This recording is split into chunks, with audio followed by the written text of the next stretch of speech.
Little House on the Prairie series by Laura Ingalls Wilder. Book 2, Little House on the Prairie. Chapter 26, Going Out. After breakfast next morning, Pa and Ma packed the wagon. First, all the bedding was made into rolls and laid on top of each other across the back of the wagon and carefully covered with a pretty plaid blanket. Mary and Laura and baby Carrie would ride there in the daytime. At night, the top bed would be put in front of the wagon for Pa and Ma to sleep in, and Mary and Laura would sleep in the bottom bed where it was.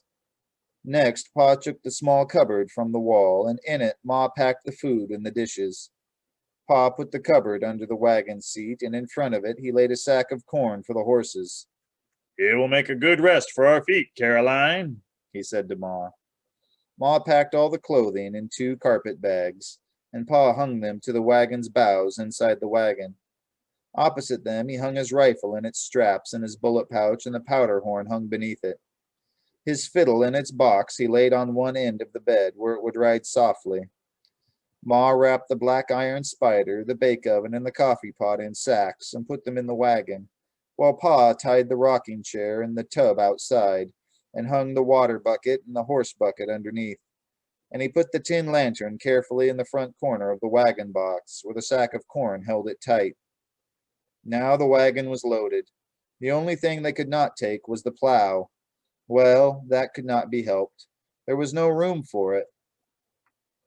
When they came to wherever they were going, Pa could get more furs to trade for another plow.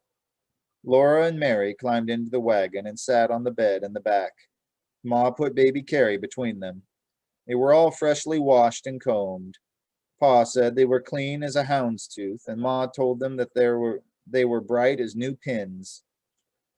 Then Pa hitched Pet and Patty to the wagon. Ma climbed to her place on the seat and held the lines, and suddenly Laura wanted to see the house again. She asked Pa please to let her look out, so he loosened the rope in the back of the wagon cover, and that made a large round hole.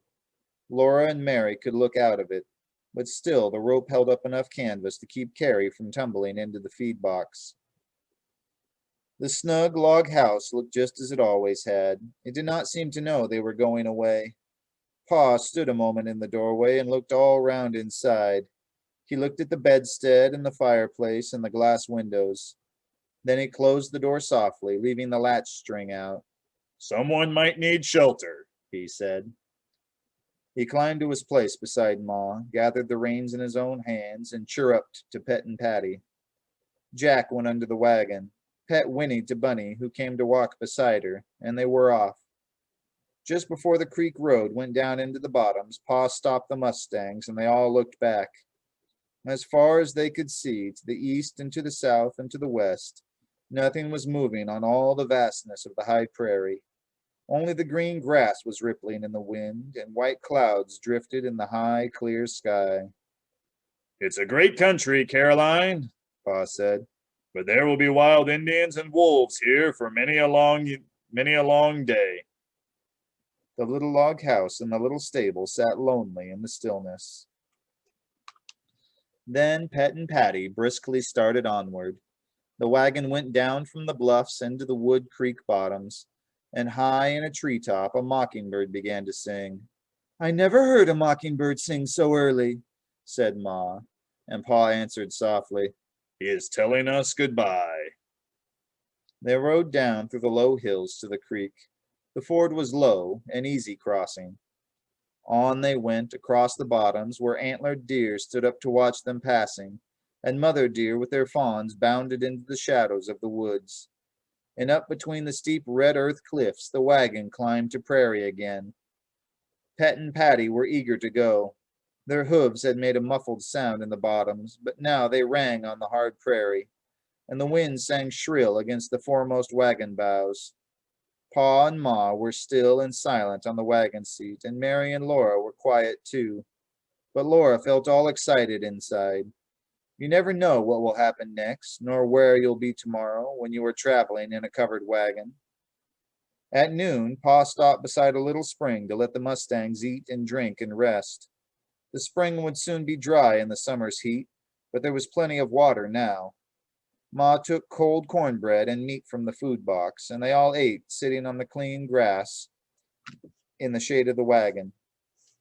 They drank from the spring, and Laura and Mary ran around in the grass, picking wildflowers, while Ma tidied the food box and Pa hitched up Pet and Patty again. Then, for a long time, they went on across the prairie.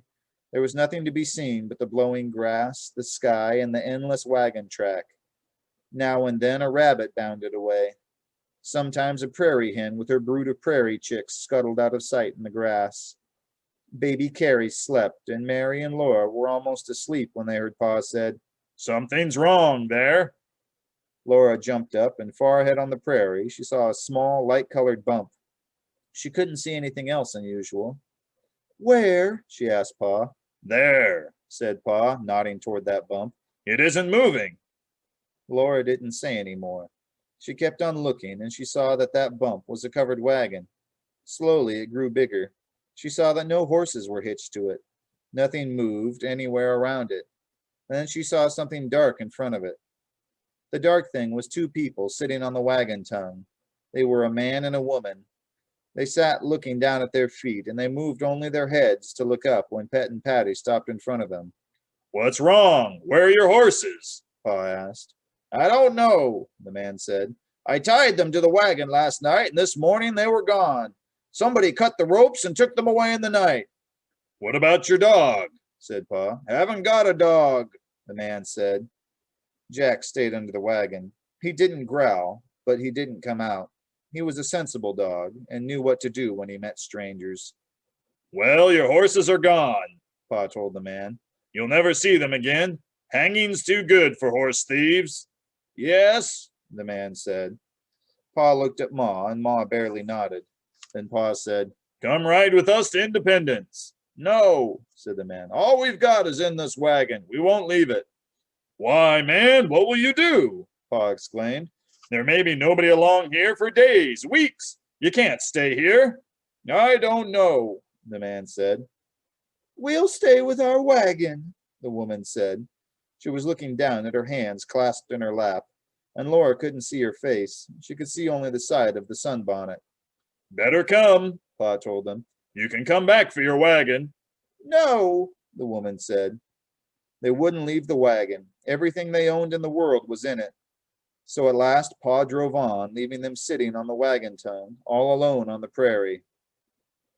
Pa muttered to himself, "Tenderfeet, everything they own, and no dog to watch it. Didn't keep watch himself, and tied his horses with ropes." Pa snorted. "Tenderfeet," He said again. "Shouldn't be allowed loose west of the Mississippi." "But Charles, whatever will become of them?" Ma asked him. "They're soldiers at Independence," said Pa. "I'll tell the captain, and he'll send out men to bring them in. They can hold out that long, but it's derned lucky for them that we came by. If we hadn't, there's no telling when they would have been found." Laura watched that lonely wagon until it was only a small lump on the prairie. Then it was a speck. Then it was gone. All the rest of that day, Pa drove on and on. They didn't see anybody else. When the sun was setting, Pa stopped by a well. A house had once been there, but it was burned. The well held plenty of good water, and Laura and Mary gathered bits of half-burned wood to make the fire, while Pa unhitched and watered the horses and put them on picket lines.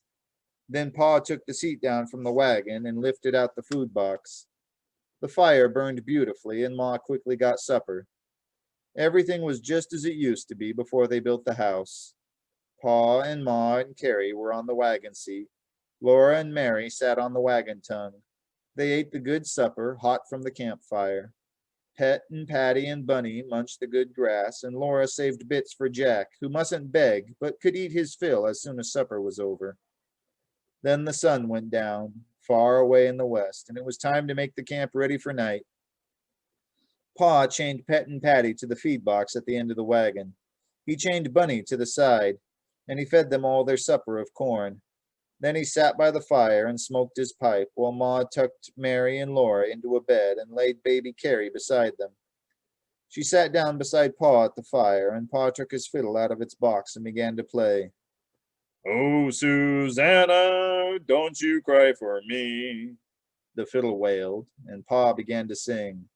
I went to California with my washpan on my knee, and every time I thought of home, I wished it wasn't me. Do you know, Caroline? Pa stopped singing to say, I've been thinking what fun the rabbits will have eating that garden we planted. Don't, Charles, Ma said. Never mind, Caroline, Pa told her. we'll make a better garden.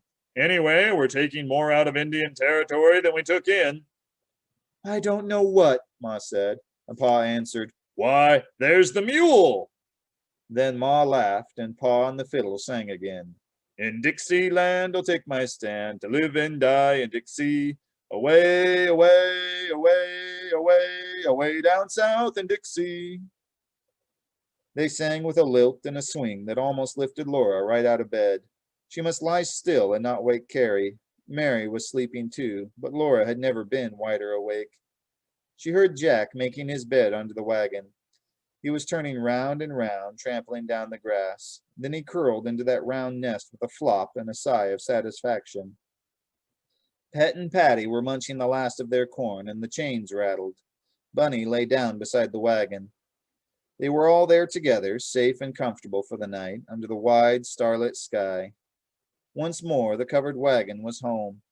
The fiddle began to play a marching tune, and Pa's clear voice was singing like a deep-toned bell.